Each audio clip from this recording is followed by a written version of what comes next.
How to fix message notification not working on Samsung A08.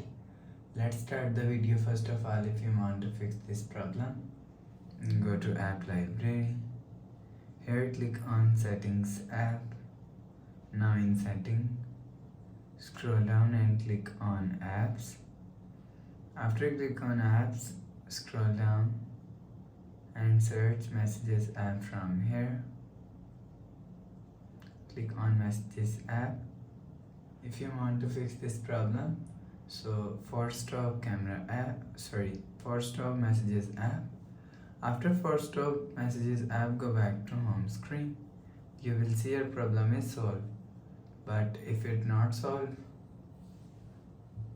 click on settings app, click on modes and routines, and make sure check sleep mode. Sleep mode is turn off. After turn off sleep mode, go back to home screen. You will see your problem is solved.